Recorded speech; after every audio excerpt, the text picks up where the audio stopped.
আজকে হলো ডে 24। আজকে সকালবেলা আমার টিউশন ছিল, তো ঘুম থেকে উঠতেও একটু দেরি হয়ে গিয়েছে, তাই কিছু না খেয়েই আমি টিউশন বেরিয়ে গিয়েছি। তো টিউশন থেকে ফেরার পথে যা পরিমাণে গরম পড়েছে, সকালে না বৃষ্টি হয়েছে, আবার জানি না কেন যখন আসলাম এত গরম, তো একটা আইসক্রিম নিয়ে খেতে খেতেই বাড়ি আসছি।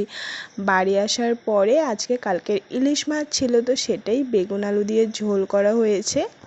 আর তোমাদের তো কালকেই বললাম যে আমি ইলিশ মাছ খেতে তেমন একটা পছন্দ করি না, তার জন্য আমার জন্য মা আবার ডিম ঝুরি ভাজা বানিয়েছিল।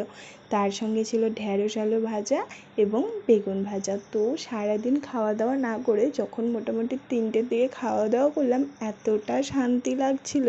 তারপর বিকেল টাইমে শুয়েই ছিলাম, তো মনে পড়লো আমার ব্যাগে একটা মুগ ডালের প্যাকেট আছে, মানে ওই যে ভাজা ভাজা করে রাখে না, কি দারুণ যে খেতে লাগে। তো সেটাই বসে টুকটুক করে খাচ্ছিলাম।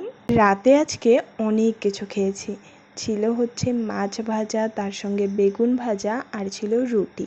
আর যেহেতু মাতি লেগে গিয়েছে, তাই আম আর দুধও খেয়েছিলাম। তো আমি আম আর দুধ একসঙ্গে মিক্সড করে খেতে পারি না, তাই আলাদা আলাদাই খেয়েছি। তো বেশ দারুণ লেগেছে। তো এই ছিল আজকের খাওয়া দাওয়া। আবার দেখা হবে নেক্সট এপিসোডে।